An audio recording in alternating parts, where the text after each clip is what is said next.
नमस्कार, FM news देख रहे हैं आप। मैं हूं आपके साथ अंजुल सिंह। रुख करते हैं उत्तर प्रदेश की खबरों का और बड़ी खबर से शुरुआत करते हैं बुलेटिन की। ज्ञान व्यापी प्रकरण मामले में सुनवाई होनी है। अधिवक्ता आयुक्त को बदलने पर सुनवाई कल होनी है। तो अधिवक्ता आयुक्त को बदलने पर सुनवाई होनी है। 18 अगस्त 2021 को याचिका दर्ज हुई थी और अधिवक्ता आयुक्त को बदलने पर सुनवाई कल होनी है।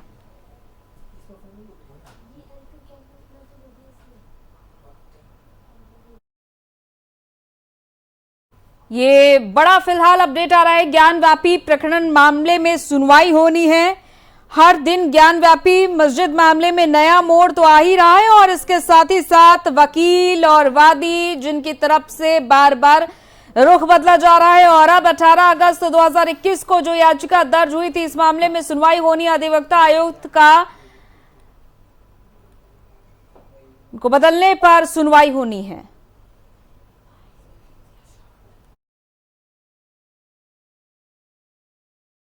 को बदलने पर सुनवाई होनी है कल। ज्ञान व्यापी मामला जिसमें कि सर्वे होना था, लेकिन सर्वे में बार बार अड़चन आ रही है। और अब देखिए, जो मामला दर्ज किया गया था अधिवक्ता आयुक्त को बदलने पर सुनवाई कल होगी।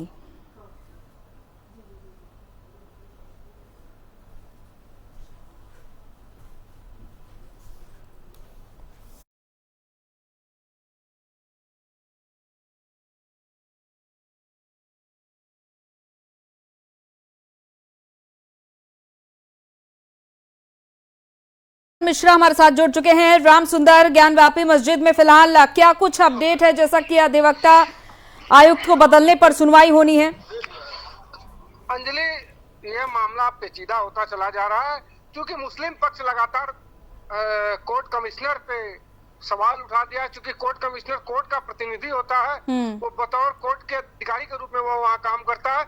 और मुस्लिम पक्ष ने आरोप लगाया है कि कोर्ट अधिवक्ता हमारा पक्ष नहीं सुन रहे और बिना सुने वो कार्य। दरअसल मामला सिर्फ ये समझ में आ रहा है अभी तक, जो सारे चीजें पक्ष और विपक्ष मतलब हिंदू पक्ष और मुस्लिम पक्ष की बातें सुनने के बाद और जो स्थानीय लोगों की सारी चीजें, विशेषज्ञों, इतिहासकारों और पूर्व जो पत्रकारों हैं उनसे वार्ता करने के बाद समझ में आया कि मस्जिद के नीचे ऐसा कोई राज है जो मुस्लिम पक्ष सामने नहीं आना देना चाहता है।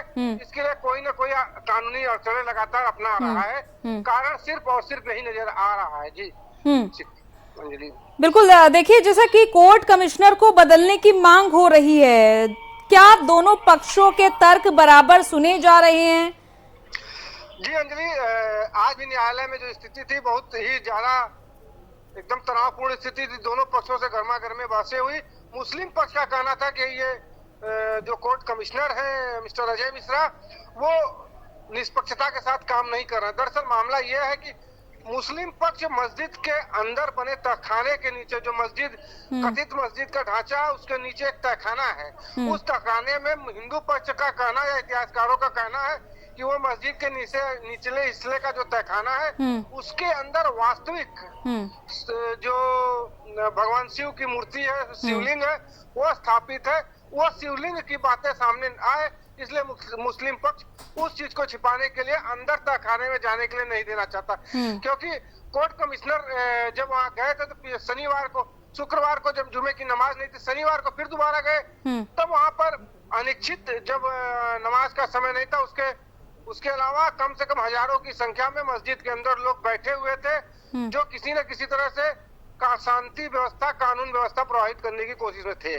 लेकिन कोर्ट कमिश्नर ने वस्तु स्थिति और शांति व्यवस्था प्रभावित न हो, इसलिए उन्होंने यह निर्णय लिया कि जब न्यायालय का स्पष्ट आदेश है कि 28 लोग इंक्लूडिंग पक्ष और विपक्ष मतलब मुस्लिम पक्ष और हिंदू पक्ष के अधिवक्ता और पक्षकार के अलावा उस मंदिर परिसर में जब ये कोर्ट कमिश्नर की कार्रवाई चलेगी तो नहीं होगी। आज जब बहस हुई है तो इन सारे मुद्दों को लेकर दोनों पक्षों ने अपनी अपनी बातें कही है। कोर्ट कमिश्नर ने भी अपनी बात कहते हुए कहा है कि मुस्लिम पक्ष अंदर नहीं जाना चाहता है, क्योंकि अंजलि एक बात आपको बता दे, वो थोड़ा सा ध्यान देना होगा कि जो कोर्ट कमिश्नर होता है या जो कोर्ट ये नियुक्त करता है, जब किसी भी मुद्दे पर, सिविल मुद्दे पर न्यायालय के सामने इस तरह के मुकदमे आते हैं तो सिविल न्यायालय फैक्ट फाइंडिंग कमेटी यानी कोर्ट कमिश्नर नियुक्त करती है। तो वो फैक्ट फाइंडिंग कमेटी जो होती है वो वहाँ के मौके की वस्तु स्थिति, वास्तविक सच्चाई क्या है वो एक रिपोर्ट पेश करती। चूंकि रिपोर्ट कल पेश करना था, लेकिन अब चूंकि अभी तक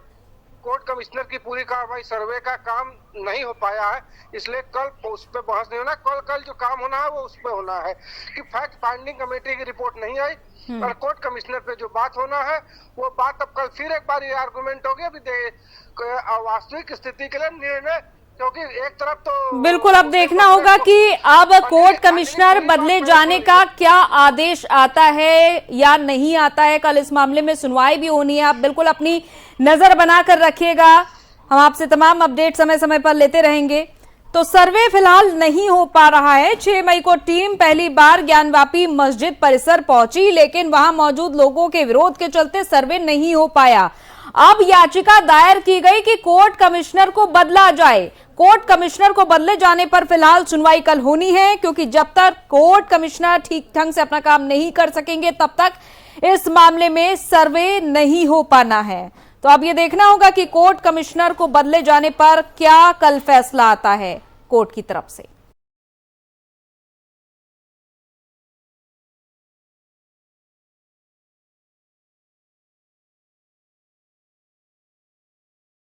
और क्रांति दिवस के मौके पर उत्तर प्रदेश के मुख्यमंत्री योगी आदित्यनाथ मंगलवार को क्रांति धरा मेरठ में स्वतंत्रता संग्राम सेनानी और शहीदों के परिजनों का सम्मान करेंगे। ये पहला अवसर है जब क्रांतिकारियों के सम्मान में पहली बार कोई मुख्यमंत्री मेरठ पहुंच रहा है। 1857 की क्रांति के 165 वर्ष पूरे होने के उपलक्ष्य में क्रांति धरा पर कई सांस्कृतिक कार्यक्रमों का आयोजन किया गया है और सीएम योगी राजकीय स्वतंत्रता संग्राम संग्रहालय और विक्टोरिया पार्क में क्रांति दिवस पर आयोजित कई कार्यक्रम में हिस्सा लेंगे। साथ ही मंडल के विकास कार्यों और कानून व्यवस्था की समीक्षा बैठक भी करेंगे।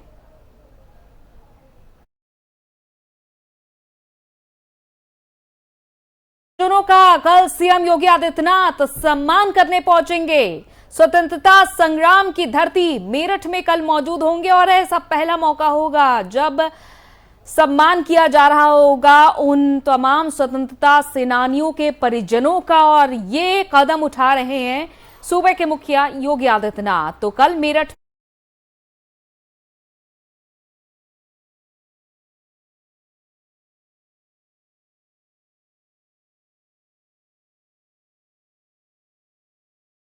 बाद से पूरे देश में विद्रोह शुरू हुआ और 165 वर्ष पूरे होने जा रहे इस मौके पर सीएम मौजूद होंगे मेरठ में।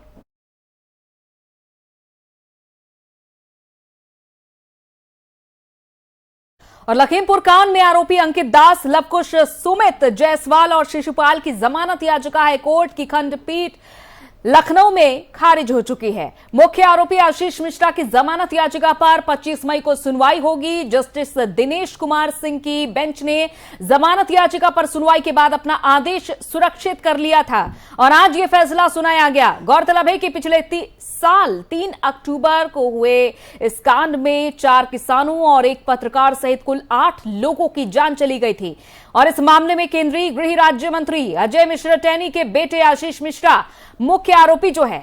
अब फिलहाल अंकित दास समेत 4 की याचिका खारिज हो चुकी है। प्रभाकर शर्मा लखीमपुर खीरी शर्मा।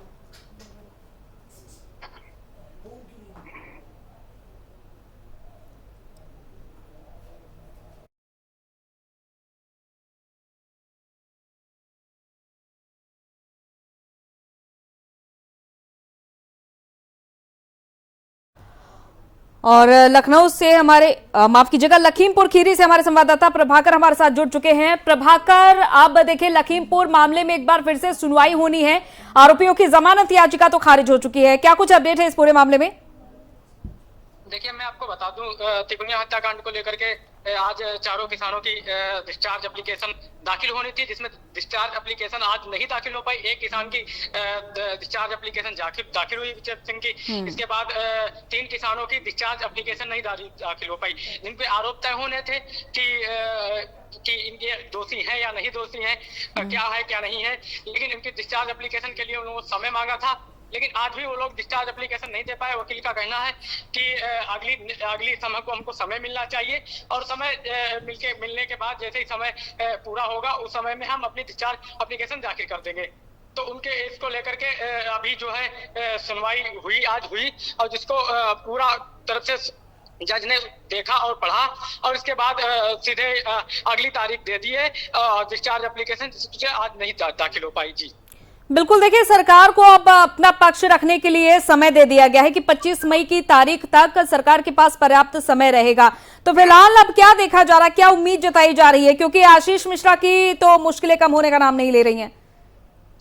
हाँ देखिए, मैं आपको बता दूं, हाईकोर्ट में भी आज सभी आरोपियों की जमानत पे सुनवाई होनी थी, लेकिन उनकी जमानत खारिज हो गई है। उनमें सभी 14 आरोपी थे, 4 लोगों की जमानत खारिज होगी, बाकी सुनवाई होनी थी।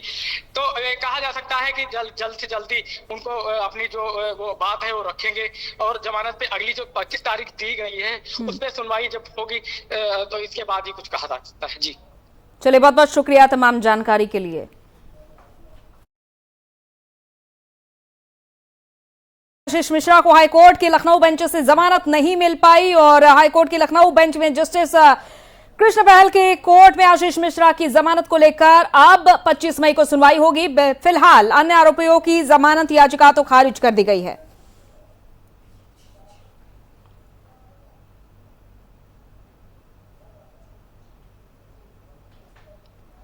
तो जहां इससे पहले इलाहाबाद हाईकोर्ट की लखनऊ बेंच से आशीष मिश्रा को मिली जमानत के बाद पूरा मामला सुप्रीम कोर्ट पहुंचा और सुप्रीम कोर्ट ने इस पूरे मामले में नाराजगी भी जताई थी। सुप्रीम कोर्ट की ओर से हाईकोर्ट के फैसले पर नाराजगी जताई गई थी और वहीं उनके बेल को भी रद्द कर दिया गया था और इसी के बाद आशीष मिश्रा को 25 अप्रैल तक सरेंडर करने का आदेश दिया गया था। आशीष मिश्रा ने अवधि पूरी होने से पहले यानी कि 24 अप्रैल को खुद को सरेंडर कर दिया और इसके बाद अन्य आरोपी अंकित दास समेत 4 अन्य आरोपी जिन्होंने अपनी याचिका दाखिल की थी जमानत के लिए, लेकिन ये याचिका फिलहाल खारिज कर दी गई है।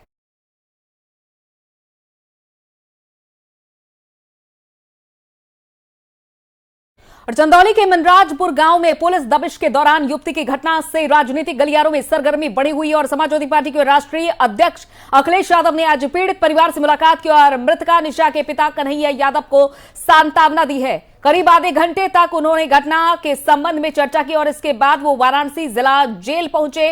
ईवीएम प्रकरण में जेल में बंद सपा कार्यकर्ताओं से मुलाकात की और मनराजपुर से वाराणसी रवाना होने के पहले अखिलेश यादव ने मीडिया को संबोधित भी किया और कहा कि हम पीड़ित परिवार और बच्ची को न्याय दिलाएंगे। सरकारी जांच पर भरोसा नहीं है, पुलिस के खिलाफ आरोप है और पुलिस के द्वारा ही मामले की जांच करना सही नहीं है। उन्होंने यह भी कहा कि हाईकोर्ट के जज की देखरेख में जांच की मांग की है। साथ ही उन्होंने योगी सरकार पर निशाना साधा है। अखिलेश यादव ने सरकार से पूछा कि चंदौली और ललितपुर के आरोपी पुलिस वालों के यहां बुलडोजर आखिर कब चलेगा। लखनऊ से हमारे संवाददाता नितिन हमारे साथ इस खबर पर जुड़ चुके हैं। नितिन, क्या कुछ अपडेट है? देखिए, पीड़ित परिवार से आज अखिलेश यादव चंदौली में मिलने पहुंचे, आश्वासन दिया है। बिल्कुल अंजलि जी, आपको बताना चाहूंगा, चंदौली कांड में सियासत पीड़ित परिवार से मिले अखिलेश यादव बोले सरकारी जांच पर भरोसा नहीं, थाने में बढ़ा है दलाली का सेंसेक्स। चंदौली के मनराजपुर गांव में दबिश के दौरान युवती की मौत का आरोप पुलिस पर है। आज सपा प्रमुख अखिलेश यादव ने पीड़ित परिवार से मुलाकात की। इसके बाद वाराणसी जिला जेल में बंद सपा कार्यकर्ताओं से मिलने गए। लेकिन उससे पहले मैं आपको बताना चाहूंगा कि जिस तरह से जो मामला चंदौली का है वो आपको बताना, चंदौली प्रकरण की हो रही है जहाँ पे मजिस्ट्रेट जांच मनराजपुर गाँव में अखिलेश यादव गए थे। अखिलेश यादव ने साफ तौर पर यह कहा कि चंदौली के सैयद राजा थाना क्षेत्र में के मनराजपुर गांव में 1 मई की दोपहर पुलिस दबिश के दौरान जिला बदर के आरोपी कन्हैया यादव की पुत्री निशा यादव उर्फ गुड़िया की मौत हो गई थी, इसकी मजिस्ट्रेट जांच कराई जा रही है। वहीं घटना के बाद राजनीतिक हलचलें भी तेज हो गई हैं। कई पार्टियों के नेता भी पहले भी निशा के परिवारजनों से आकर मिल चुके हैं। ये पूरा मामला आपको बताना चाहूंगा कि 1 मई की शाम चंदौली के मनराजपुर में पुलिस जिला बदर के आरोपी कन्हैया यादव के घर में दबिश देने पहुंची थी। इस दौरान कन्हैया यादव की बड़ी बेटी निशा की मौत हो गई थी। परिजनों ने आरोप लगाया था कि पुलिस ने युवती की पिटाई की है, जिसके बाद उसकी मौत हो गई है। इस मामले में इंस्पेक्टर सहित 6 पुलिस वालों के खिलाफ गैर इरादतन हत्या का केस दर्ज किया गया है। गाँव के एक हिस्से में भी अभी कर्फ्यू जैसा माहौल बना हुआ है, लेकिन उसके बाद का जो रुख होता है क्योंकि सीधे तौर पर अखिलेश यादव ने भाजपा पर निशाना साधा। उन्होंने कई ऐसी बातें कही जो सीधे तौर पर योगी सरकार पर निशाना साधते हुए, क्योंकि उन्होंने ये भी कहा कि समाजवादी पार्टी के मुखिया और अखिलेश यादव ने जिस तरह से चंदौली पहुंचकर पीड़ित परिवार से मुलाकात की, तो वहां पर उन्होंने ये कहा कि भाजपा सरकार में किसी तरीके के कोई सुरक्षा का अभाव दिख नहीं रहा है और यहाँ पर बहु बेटियों के साथ जो असमत लूट कर हत्या की जा रही है, ये बड़ा निंदनीय है। इसकी जांच जो है वो कहीं ना कहीं सीबीआई के हाथ करानी चाहिए, क्योंकि पुलिस अगर इसकी जांच करेगी, कि इसमें मुख्य आरोपी पुलिस के ही बताए जा रहे हैं। और उन्होंने ये भी कहा कि अब क्या थाने पे भी बुलडोजर चलेगा, क्योंकि इससे पहले भी जहां पर जिन अपराधियों के खिलाफ देखा गया तो उनके खिलाफ बुलडोजर चलाया गया 2.0 का। तो उन्होंने सीधे तौर पर एक ये भी हमला बोला है कि अब जो थाने के लोग जुड़े हुए हैं, क्या वहां पर भी योगी सरकार 2.0 बुलडोजर चलवाने का काम करेगी, क्योंकि जिस तरह से स्वतंत्र एजेंसी की जांच कराने की मांग उन्होंने करी है। इस मौके पर मीडिया से बात करते हुए उन्होंने कहा कि पूरे मामले को इलाहाबाद हाई कोर्ट की निगरानी में स्वतंत्र एजेंसी से जांच कराई जाए। उन्होंने कहा कि जब पुलिस इस मामले में आरोपी है तो वह खुद जांच कैसे कर सकती है। उन्होंने इस दौरान सूबे की सरकार पर जमकर सियासी निशाना बोला और उन्होंने साफ तौर पर ये चीजें कही, कानून व्यवस्था नाम की कोई चीज नहीं रह गई है। बुलडोजर सिर्फ चुनिंदा लोगों पर ही चलाया जा रहा है। अगर सरकार की नीयत सही है तो वह चंदौली और ललितपुर के आरोपी पुलिसकर्मियों के घर पर भी बुलडोजर चलवाए। अखिलेश यादव ने यह भी कहा कि लगातार जो चीजें सामने निकल कर आ रही, क्योंकि उन्होंने शराबबंदी कानून को सख्ती से लागू कराया जाए, ये उन्होंने कहा। चंदौली घटना के स्थल पर बिहार बॉर्डर के सिर्फ 5 किलोमीटर दूर है। पीड़ित परिवार ने अखिलेश यादव से मुलाकात करके ही सकारात्मक बताया और यह उम्मीद जताई कि उन्होंने जो वायदा किया है उसके मुताबिक इंसाफ की लड़ाई लड़ेंगे उनके साथ और उनके साथ खड़े रहेंगे। जी चलिए, बहुत बहुत शुक्रिया नितिन तमाम जानकारी के लिए। तो अखिलेश यादव ने फिलहाल पहुंचकर आश्वासन दिया है कि वो इस लड़ाई में खड़े रहेंगे, उनके साथ पूरा भरोसा जताया है।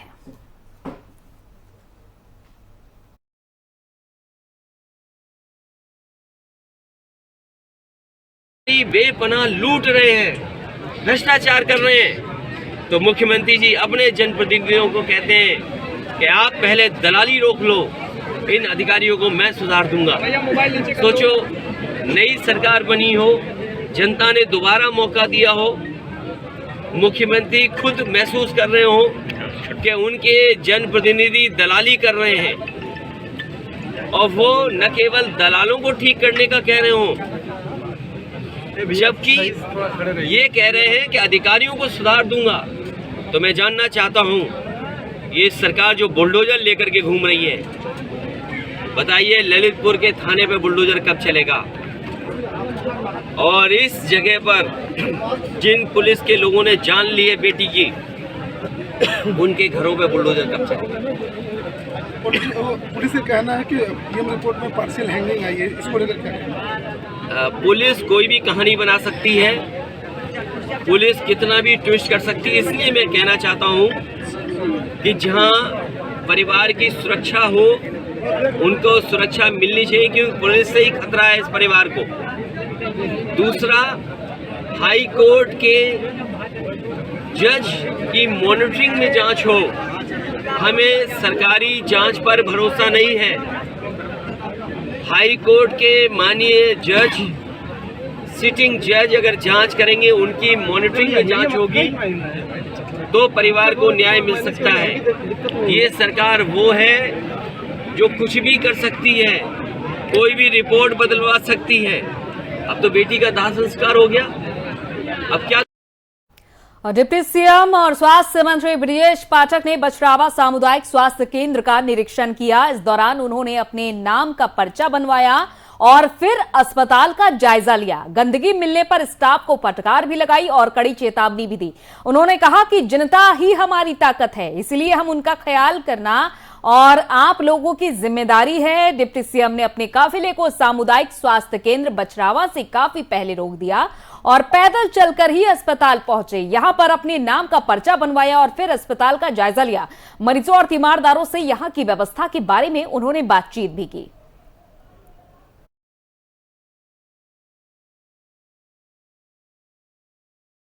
बिकरू कांड के बाद एनकाउंटर में मारे गए हिस्ट्री शीटर विकास दुबे और उसके रिश्तेदारों की 67 करोड़ की संपत्तियां जब्त की गई हैं। विकास दुबे को यूपी पुलिस ने एनकाउंटर में मार गिराया था और इसके बाद एसपी आउटर की रिपोर्ट पर डीएम कोर्ट ने उसकी संपत्तियों को अटैच करने का आदेश दिया है और इन जब्त हुई संपत्तियों में विकास दुबे की पत्नी की संपत्ति, मां की संपत्ति और दोनों बेटी के संपत्ति शामिल है। प्रशासन द्वारा अटैच की गई संपत्तियों में बिकरू, चौबेपुर, कानपुर देहात और लखनऊ में स्थित 13 अचल और 10 चल संपत्तियां शामिल है और अब इन संपत्तियों पर तहसीलदार स्तर का अधिकारी बतौर रिसीवर तैनात होगा। इसके अलावा कानपुर देहात और लखनऊ डीएम को रिसीवर बैठाने के लिए पत्र भेजा जाएगा। बिकरू कांड से संबंधित जो मुख्य अभियुक्त था विकास दुबे और उनके परिवारजन के विरुद्ध में पुलिस अधीक्षक कानपुर आउटर की आख्या के क्रम में न्यायालय कानपुर नगर जिला मजिस्ट्रेट गैंगस्टर एक्ट की 14(1) धारा के अंतर्गत हम लोगों ने इनकी चल अचल संपत्ति को जब्तीकरण के आदेश निर्गत किए हैं।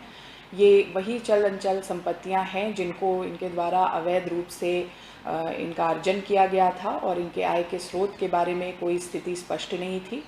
पुलिस की आख्या के क्रम में ये जब्तीकरण और अटैचमेंट की कार्रवाई की गई है। इसमें तहसीलदार जो हैं वो रिसीवर के रूप में नियुक्त किए गए हैं। इसमें यह भी अवगत कराना है कि ये चल अचल संपत्तियां न केवल कानपुर नगर जनपद में बल्कि कानपुर देहात जनपद और जनपद लखनऊ में भी स्थित हैं। तो संबंधित जिलाधिकारी गणों को भी हम लोगों के द्वारा पत्राचार किया गया है और वहाँ भी उनसे अनुरोध किया गया है कि वहाँ स्थानीय स्तर पर एसडीएम स्तर का अधिकारी या तहसीलदार नियुक्त किया जाए और जल्द से जल्द इस पूरे प्रॉपर्टी की कुर्की की जाए। इन सभी संपत्तियों का आकलन कराया गया और आकलन में इसकी जो लागत आई है वो मूल मालियत जो आई है वो लगभग उत्तर रेलवे के बरेली रेलवे स्टेशन समेत कई अन्य रेलवे स्टेशन को बम से उड़ाने की धमकी देने का मामला सामने आया है और बताया जा रहा है कि आतंकी संगठन जैश-ए मोहम्मद की तरफ से उत्तर रेलवे के रुड़की रेलवे स्टेशन के मास्टर को रविवार देर शाम एक धमकी भरा पत्र मिला है जिसमें बरेली, मुरादाबाद और हरिद्वार समेत कई स्टेशन को उड़ाने का जिक्र किया गया। धमकी भरा पत्र मिलते ही पुलिस विभाग जांच में जुट गया, जबकि जीआरपी और आरपीएफ अलर्ट मोड पर आ गए और सभी रेलवे स्टेशन पर सघन चेकिंग अभियान चलाया जा रहा है और हर संदिग्ध यात्री के सामान की जांच की जा रही है। उड़ाने की धमकी मिली है, इसके मद्देनजर क्या एक्शन लिया गया आपकी तरफ से? ये रेलवे विभाग को एक पत्र मिला है जिसमें कुछ स्टेशन को टारगेट करने के बारे में बात कही गई है। इसको लेकर के बरेली और मुरादाबाद स्टेशन का भी उल्लेख उस पत्र में है। बरेली जोन के सभी जनपद पुलिस अधीक्षक को अलर्ट कर दिया गया है और जितने भी स्टेशन हैं उनको सतर्कता रहेगी और विधिवत प्रॉपर चेकिंग की जाएगी। एसपी जीआरपी मुरादाबाद को भी इस संबंध में पत्र लिखा गया है और इस जोन की पुलिस पूरी तरह से अलर्ट है और नियमित रूप से सघन चेकिंग करा रहे हैं और निगरानी रख रहे हैं और ऐसी कोई भी बात होगी नहीं होने दी जाएगी। हम लोग इसे सुनिश्चित करेंगे। चलिए, इसी के साथ उत्तर प्रदेश की खास खबरों में फिलहाल इतना ही। इजाजत दीजिए, नमस्कार।